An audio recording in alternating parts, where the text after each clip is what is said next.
오늘 우리에게 주신 하나님 말씀은 신명기 8장 11절에서 18절 말씀입니다. 내가 오늘 내게 명하는 여호와의 명령과 법도와 규례를 지키지 아니하고 네 하나님 여호와를 잊어버리지 않도록 삼갈지어다. 네가 먹어서 배부르고 아름다운 집을 짓고 거주하게 되며 또 네 소와 양이 번성하며 네 은금이 증식되며 네 소유가 다 풍부하게 될 때 네 마음이 교만하여 네 하나님 여호와를 잊어버릴까 염려하노라. 여호와는 너를 애굽 땅 종되었던 집에서 이끌어내시고 너를 인도하여 그 광대하고 위험한 광야 곧 불뱀과 전갈이 있고 물이 없는 간조한 땅을 지나게 하셨으며 또 너를 위하여 단단한 반석에서 물을 내셨으며 네 조상들도 알지 못하던 만나를 광야에서 내게 먹이셨나니 이는 다 너를 낮추시며 너를 시험하사 마침내 내게 복을 주시려 하심이었으니라. 그러나 내가 마음에 이르기를 내 능력과 내 손의 힘으로 내가 이 재물을 얻었다 말할 것이라. 네 하나님 여호와를 기억하라. 그가 내게 재물 얻을 능력을 주셨습니다. 이같이 하심은 네 조상들에게 맹세하신 언약을 오늘과 같이 이루려 하심이니라. 아멘.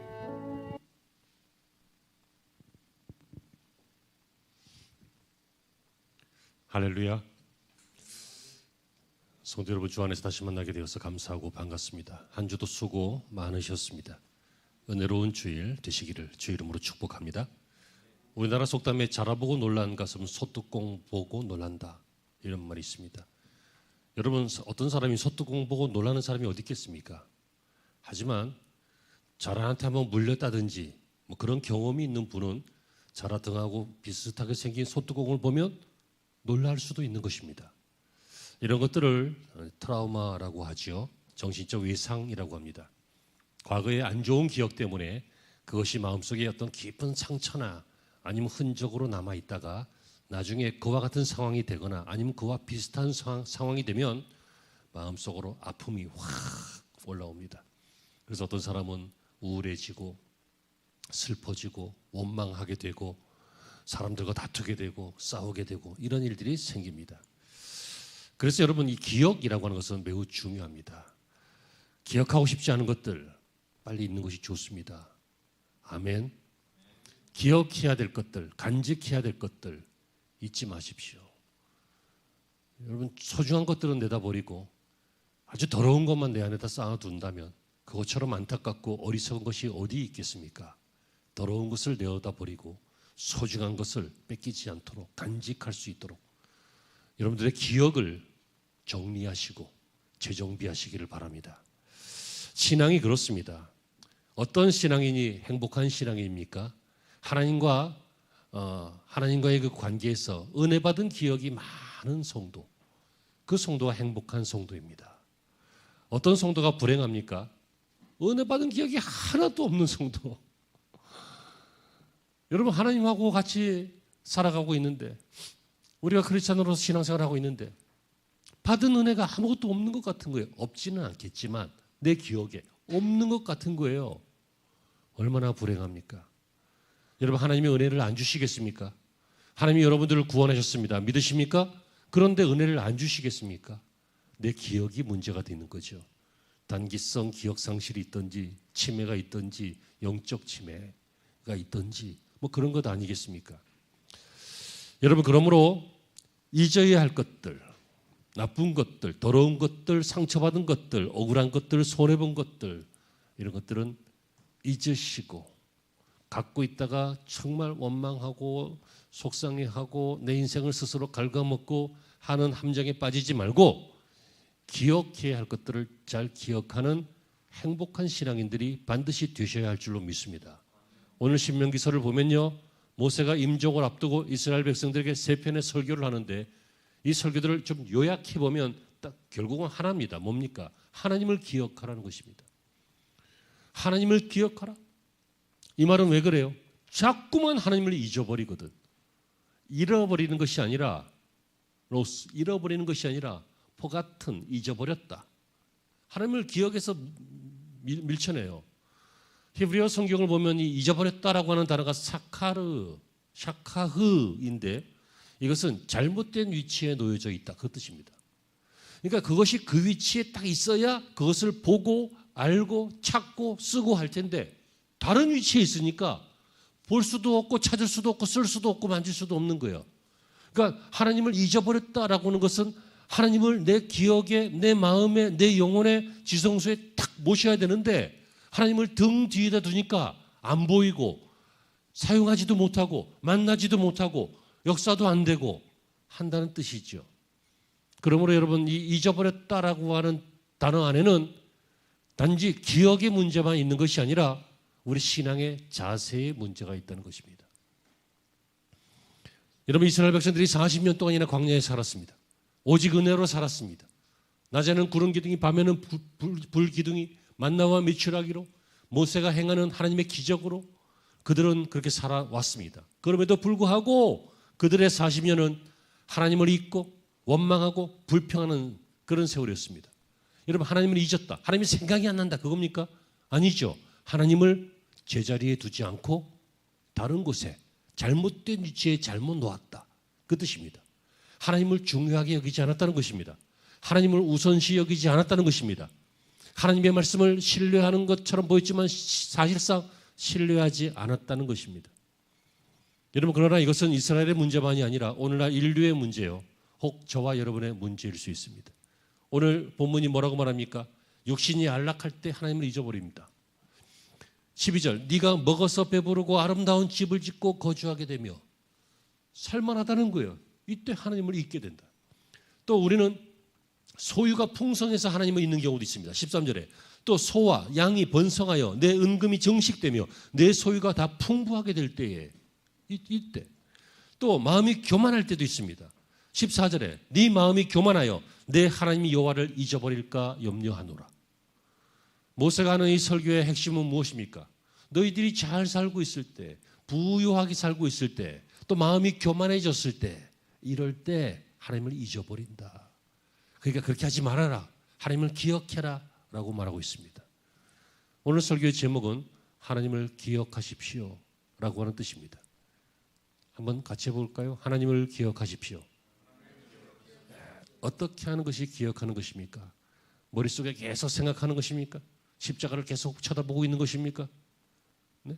아니면 성화나 그림을 액자를 걸어놓고 예수님을 보고 하나님을 보고 천지창조 그림을 보고 뭐 그런 것이 하나님을 기억하는 것입니까? 그렇지 않고 하나님이 원하시는 하나님의 기억의 모습은 이런 것입니다. 11절입니다. 내가 오늘 내게 명하는 여호와의 명령과 법도와 규례를 지키지 아니하고 내 하나님 여호와를 잊어버리지 않도록 삼갈지어다. 하나님을 잊어버리지 않도록 삼가해라. 하나님을 기억해라 하면서 뭘 대조하고 있어요? 하나님의 명령과 법도와 규례를 지키는 것과 하나님을 잊어버리는 것을 지금 대조해서 이야기하고 있죠. 그러니까 이 말은 하나님을 기억한다는 것은 하나님의 명령과 법도를 지키는 것이 하나님을 기억하는 것이다. 그 뜻이에요. 아멘이 되시기를 바랍니다. 우리가 하나님을 잊는다는 것은 뭐예요? 하나님의 말씀을 잊는다는 거예요. 하나님의 말씀의 중요성을 잊는다는 것이에요. 하나님의 말씀을 소홀히 대한다는 것이에요. 그럴 수도 있지 2000년 전에는. 지금은 모르겠다. 그거예요. 좀 읽으라 성경을 읽고 묵상하라니까는 뭐 바쁘면 못할 수도 있지. 그거예요. 우리 예수 동행 일기를 하면서 함께 하나님 앞에 하나님과 동행하려고 우리의 마음의 기억들을 좀 정리해 봅시다. 근데 뭐 못할 수도 있지. 뭐 그런 거예요. 가볍게 여기거나 소홀히 여기는 거게 잊어버리는 거예요. 여러분 그런데 하나님께서 뭐라고 하십니까? 16절에 네 조상들도 알지 못하던 만나를 광야에서 내게 먹이셨나니. 네 조상들도 알지 못하는, 그러니까 인류 역사에 과거에는 없었던 그런 뜻이에요. 그런 하나님이 처음으로 이 세상에 내보인 신기한 음식 만나를 너에게 먹였는데 이것은 너를 낮추시며 너를 시험하사 마침내 내게 복을 주려고 하시는 것이다. 그러니까 만나를 주신 것은 먹을 거 주신 거죠. 이것은 광야에서 먹을 거 없으니까 농사 못 지니까 광야에서 먹을 거 없기 때문에 생존을 위해서 먹이려고 하시는 것도 있지만 사실은 뭐라는 얘기예요? 이걸 통해서 시험하려고 순종하게 하시려고, 낮추시려고. 이 말은 순종하게 낮춘다라고 해서 뭐 깔본다는 게 아니에요. 낮춘다라고 해서 무시한다는 게 아니라고요. 우리를 낮추시는 것은 당연한 거예요. 왜요? 창조주이시고 우리는 피조물이시니까. 하나님은 높임을 받으셔야 돼요. 할렐루야. 우리는 하나님을 높여드려야 돼요. 하나님 앞에 겸손해야 된다는 거예요. 이 겸손이 나를 낮추는 거예요. 여러분, 하나님의 말씀을 중요하게 여기면 겸손하죠. 그래서 이 만나를 먹는다라고 하는 것은 사실은 겸손 훈련이었어요.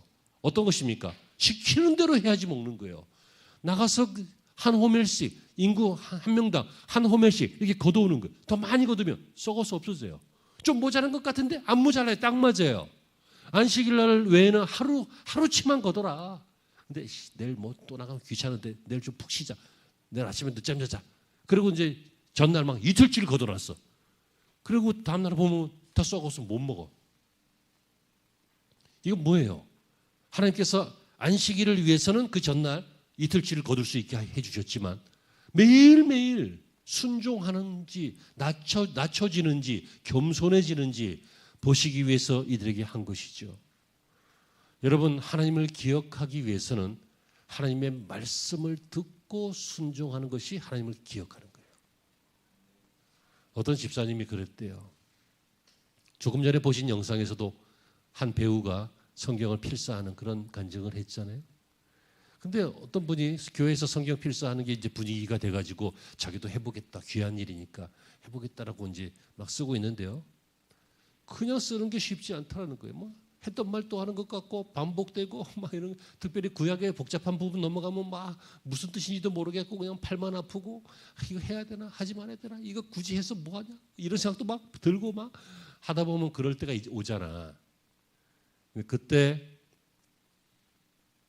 성경을 쓰려면 은혜가 되든 안 되든 무조건 쓰는 거다. 그걸 깨달았다는 거예요. 그래서 하다가 은혜가 안 되면, 하다가 힘들면 무조건 쓰는 거다. 내가 하나님 앞에 쓰기로 했으니까 무조건 쓰는 거다. 여기서 알 수 있는 것이 무엇입니까? 순종은요, 이해돼서 하는 게 아니라, 설득돼서 하는 게 아니라 무조건 하는 거예요. 왜? 하나님의 말씀이니까. 어느 분이 간증을 했는데, 이분은 수원 사시는 분인데요, 태권도 5단이신 이 집사님이에요. 이분이 간증을 하는데 당시에 중학교 3학년, 초등학교 6학년, 초등학교 4학년 이렇게 3아들이 있었는데, 누구네 집하고 비슷하지? 있었는데 얘네들이 하도 자유로운 애들이라서 방탕하고 방황하고 맨날 가출을 밥 먹듯이 하고 쌈박질하고 집에서 골치를 썩이는 거예요. 이 아들 찾아서 전국을 누볐대. 어디가 있는지도 모르고 친구 따라 지방으로 돌아다니고 나쁜 짓 하고, 이 세 아들이 속을 새기는 거예요. 너무 힘들어서 이런 상담 저런 상담 받다가 이제 기독교 상담사한테 상담을 받았는데, 집사님이니까 이분이 이분에게 이런 컨설팅을 했어요. 앞으로 5가지를 꼭 하십시오. 애들 좀 어떻게 좀 했으면 좋겠는데 애들하고는 상관이 없어. 어떻게 하냐면 앞으로 5가지를 꼭 하는데, 부부가 첫째 함께 기도하십시오. 두 번째 함께 찬송하십시오. 세 번째 함께 성경 교독하십시오. 네 번째 같이 시장 보십시오. 5번째 집안일 나눠서 남편이 도우십시오. 이 5가지를 하게 했대. 같이 기도하고 찬송하고 성경 읽고 같이 시장 보고 집안일 나눠서 같이 하고. 이거 우리 하는 거잖아. 여러분 다 하시는 거잖아. 하기 어려웠는데 하다가 잘 안 될 때도 있고 그랬는데 무조건 한다 그래서 이제 했는데요. 3주쯤 지나니까 은혜가 돼서 찬송이 그냥 찬송이 아니라 울면서 찬송하게 됐고요. 기도할 때 그냥 기도가 아니라 아이들을 위해서 울면서 기도하게 됐고요. 그리고 아내와 함께 시장을 보면서 남편도 마음이 많이 짠해지고 울게 되었고, 이렇게 남편이 변하니까 아내도 변했고요. 3개월쯤 지나니까 아이들도 변했는데 드디어 이 자식들이 집 나갈 생각을 안 하더래요.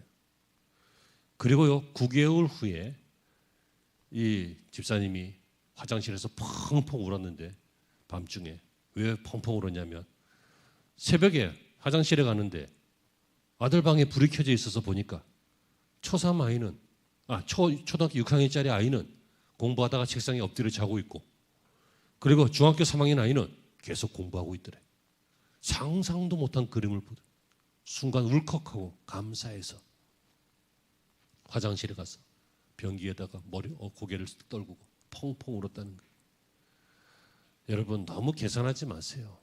너무 논리적으로 너무 그렇게 판단하지 마시고요. 그냥 잘 모르겠거든. 그냥 순종해 보세요. 그게 뭐라고요? 하나님을 기억하는 거예요. 하나님을 존중하는 거라고요. 아이들이 철들면 부모에게 순종해요. 철들기 전까지는 반항하죠. 우리들도 그렇잖아. 여러분, 이제 방황을 끝내고 이제 어린아이의 때 일을 버리고 순종함으로 하나님을 기억하는, 말씀을 지켜나가는, 말씀에다가 인생을 걸어보는 그런 저와 여러분 온 교회가 되시길 바랍니다. 두 번째와 세 번째는 좀 간단한데요. 그러기 위해서 여러분 이 자세를 꼭 유지하십시오. 하나님을 기억하기 위해서는 둘째로 겸손해야 합니다. 순종도 겸손하지 않으면 어렵습니다. 그리고 사람의 인품은, 성품은 원래 겸손해야 되고, 특별히 신앙인들은 겸손해야 됩니다. 13절 이하에 보니까 또 내 소와 양이 번성하며 내 은금이 정식되며 내 소유가 다 풍부하게 될 때에 내 마음이 교만하여 내 하나님 여호와를 잊어버릴까 염려하노라. 미국의 한 연구소에서요, 자수성가한, 그러니까 창업해서 성공한 젊은 CEO들 100명을 추적해서 그들의 삶을 돌아보았더니요, 10년 후에 200명을 추적해서 돌아보았더니 10년 후에도 사업을 계속하고 있는 사람은 100명이 있었대요. 그리고 또 10년 후에는 50명만 사업을 하고 있었대요. 그러니까 20년까지 롱런한 사람은 한 50명 정도 되었다는 거예요. 이들의 특성을 보면요, 재무상의 건전성이 아니라, 아이템이 좋아서가 아니라 CEO가 겸손했다는 거예요. 성품이. 그래서 직원들에게 사랑받고 존경받고 연합해서 숄더 투 숄더 함께 가고 함께 회사를 살려내는 그런 강력한 회사를 만들어 가더라는 거예요. 여러분, 그렇습니다. 세상 일도요, 겸손하면 승리합니다. 교만하면요, 똑똑한 것 같지만 사람들이 저 사람 똑똑한가 봐 그러지만 별로 좋아하진 않습니다. 누가 사랑받아요? 겸손한 사람입니다. 누가 끝까지 오랫동안 관계를 유지해요? 겸손한 사람입니다. 오늘 좀 겸손하게 아멘도 좀 많이 해보시길 바랍니다. 아멘. 근데 여러분, 세상만 그런 것이 아니라 신앙인도 그렇습니다. 신앙인들이 겸손해야 될 더 큰 이유는 오늘 본문이 말하고 있잖아요. 교만해지면 하나님을 잊어버리기 때문입니다. 그러므로 하나님을 잊지 않기 위해서 우리는 몸부림을 쳐야 됩니다. 무슨 몸부림요? 겸손한 몸부림을. 하나님보다 더 높아지려고 하면 안 돼요. 내 생각이 하나님 생각보다 더 중요하면 안 된다고요. 사실은 내 일도 하나님의 일보다 더 중요하면 안 돼요. 왜? 나의 모든 것들은 하나님이 주셨고 맡기셨고 책임지시고 언제든지 들으실 수도 있고 놓으실 수도 있는 분이 하나님이시기 때문입니다. 여러분, 겸손한 사람, 이 반대되는 교만한 사람은 어떤 사람입니까? 내가 했다는 거예요. 내가 좀 이 정도 공부했으니까 이 정도 경험했으니까. 17절에 그러나 네가 마음에 이르기를 내 능력과 내 손의 힘으로 내가 이 점을 얻었다 말할 것이라. 반드시 이렇게 된다는 겁니다. 여러분, 사람은 죄인이기 때문에 이 교만한 속성이 있어요. 그래서 아이들 격려하고 칭찬해 주지만 너무 격려하고 너무 칭찬하면 더러워져요. 네가 최고야. 네면 너밖에 없어. 내가 너를 위해 산다.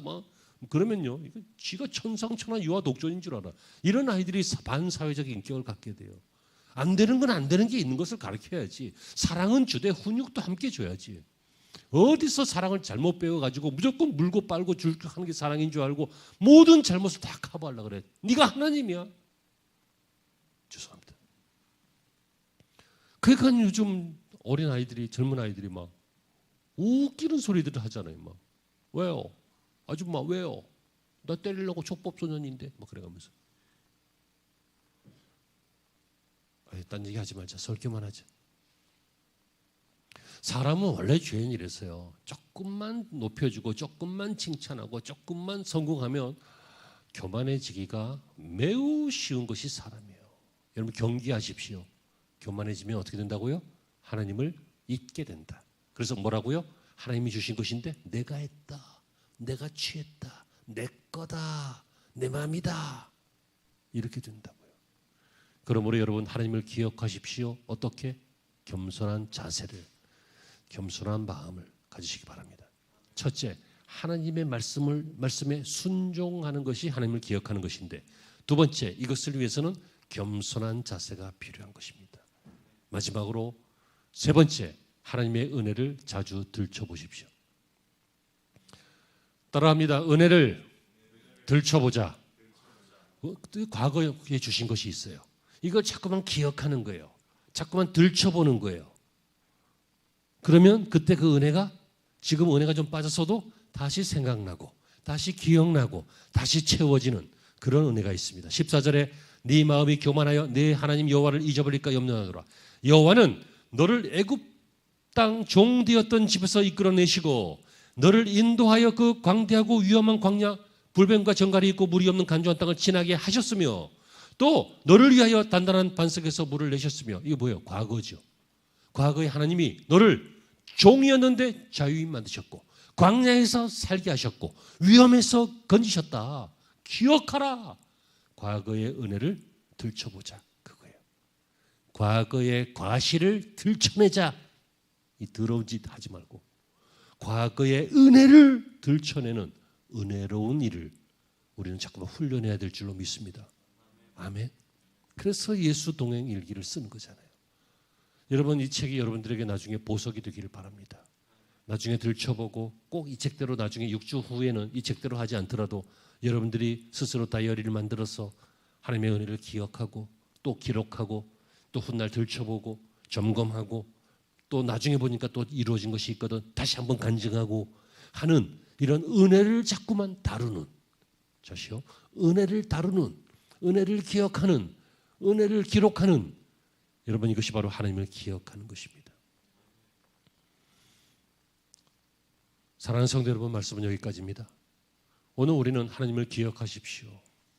하나님을 기억한다는 것이 기억이라고 하는, 메모리라고 하는 내 머릿속에서 일어나는 작용이 아니라 내 신앙의 영역에서 말씀을 어떻게 대하느냐, 순종하느냐, 교만하냐, 내 자세는 어떤가, 겸손하냐, 교만하냐, 그리고 자꾸 은혜를 기억하느냐 아니면 나쁜 것만 기억하느냐, 이 세 가지를 잘 정비하셔서 여러분 하나님을 잊지 않는, 교만하여 하나님을 잊을까 걱정하시는, 하나님을 걱정시키지 않고 하나님을 만족시켜 드리는 그런 여러분들이 되어가야 할 줄로 믿습니다. 하나님을 기억하는 은혜가 온 교회 안에, 온 성도들의 가정 안에, 여러분의 인생 안에 충만하시기를 주의 이름으로 축원합니다. 기도하시죠. 하나님, 마귀가 자꾸만 나쁜 것들을 우리 안에 집어넣습니다. 예수 팔 생각을 유다 안에 넣었다라고 했습니다.